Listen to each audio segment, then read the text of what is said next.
CR101radio.com, podcasts, and more. 14.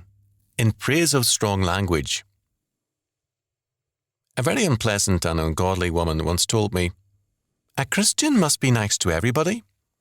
What she meant was that I had to take her nasty criticisms and yet be sweet to her. Was she right? A minister tried to tell me within the past week that we should all be like Jesus, who, according to this minister, loved everybody and never had an unkind word for anyone or ever indulged in name-calling. Was he right? Not according to the Bible. Jesus called Herod that fox, Luke 13:32.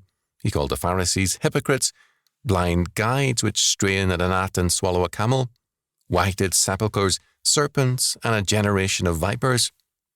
Matthew 23:23-33, and much more. On one occasion, he even called Peter Satan, Matthew 16:23, for counselling a wrong course of action. Nor is strong, blunt language lacking in the prophets and apostles. The Bible rings out with strong condemnation of a great many persons, as well as nations, and sins as well as sinners. Neither Jesus Christ nor the Bible is nice to everybody, nor can we be without sin. The Bible's strong language does not represent sin or weakness on the part of the prophets, apostles, or Jesus Christ.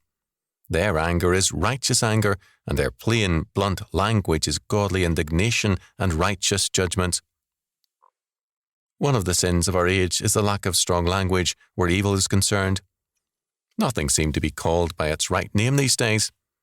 Murderers are called freedom fighters, and revolutionary mobs are called deprived and underprivileged people whom we must subsidize. Hoodlums are called victims of their environment, and so on.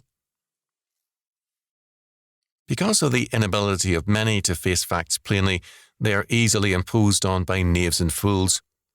Evil and foolish persons are tolerated, allowed to take up time and attention and hamper godly men and women. We cannot deal with evil unless we first of all face up to it for what it is and call it by its right name. We have had too much nicey nice from politicians and preachers.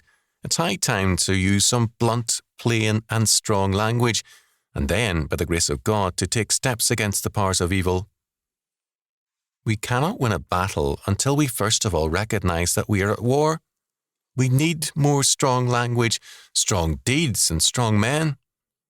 God give us such men.